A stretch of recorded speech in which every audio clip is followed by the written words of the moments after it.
Hey, this is Kay from CYO Camps. Today we're going to be learning how to build nature shelters and forts in your backyard.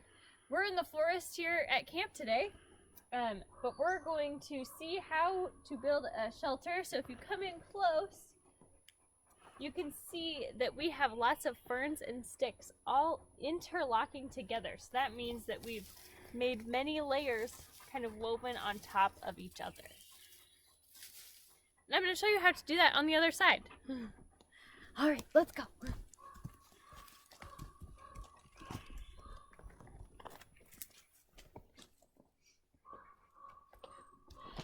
So the first thing you need is at least one tree. We have two stumps here, but this will work with one tree. So you need one tree like this and one large stick that you can lean against that tree. Once you're there, you can find lots of shorter sticks. You're going to lean up against that one. So we're just going to lean against each other.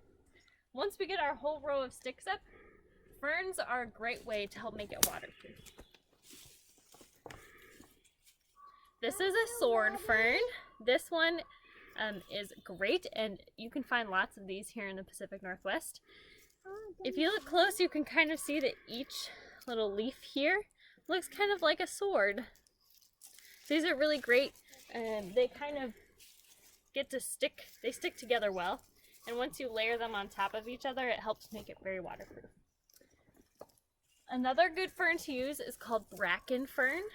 It's kind of this long green one here, and they look a little bit different than the sword ferns. These have one long stem that shoots off these other bunches of leaflets of the bracken fern. So these are two different ferns. There's a lot of different types of ferns in Washington that you could use, but these are the two that I found here today that we're going to use. One other great type of stick to use is one that has lots of branches coming off of it like this, because the ferns will stick to it really well. All right, I'm just going to go ahead and start building.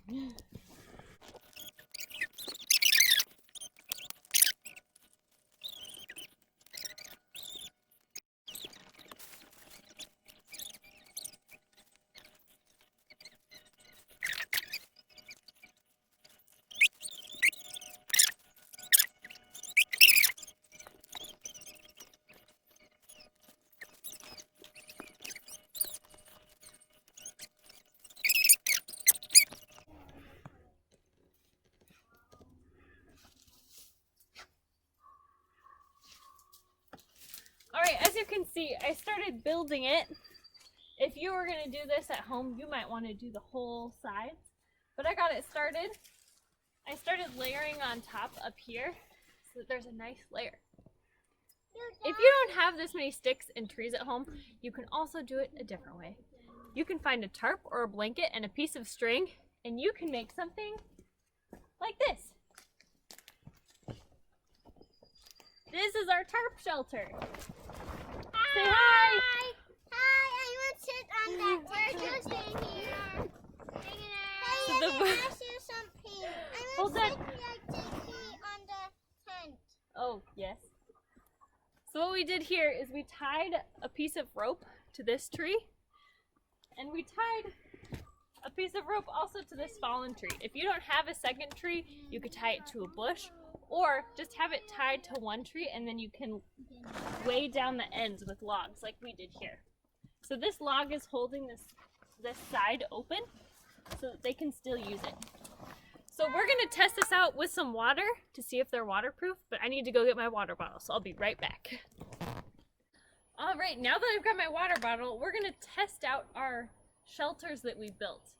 As we talked about Blessed Pier Giorgio Frassati, he was a mountain climber. He loved adventures. He got into some sticky situations that caused him to have to dig holes in the snow and find different ways to shelter himself from the elements. So we're going to test our shelters to see if they're waterproof today. We've got Cowboy Camp in our shelter. Hi! You're going to tell me if you get wet from this water bottle, okay? Okay. No. What's the verdict? No? No. Oh, he's dry! Tarps are a great way to keep yourself dry. Alright. Over here we've got Cowboy Billy sitting in our nature shelter. Howdy. We're gonna test it out. He got away. How is it? Damn. Little damn. Just a little bit. It's a little harder to build a waterproof shelter in the woods. It can be done, but it's more difficult.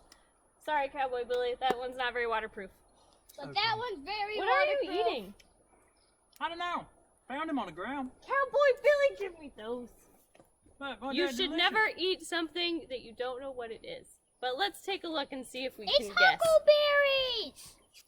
It's huckleberries. Yeah, they're fine to eat. So if you look closely at these branches, you'll see that the leaves are offset instead of being right next to each other. And then they've got these nice berries that are pinkish.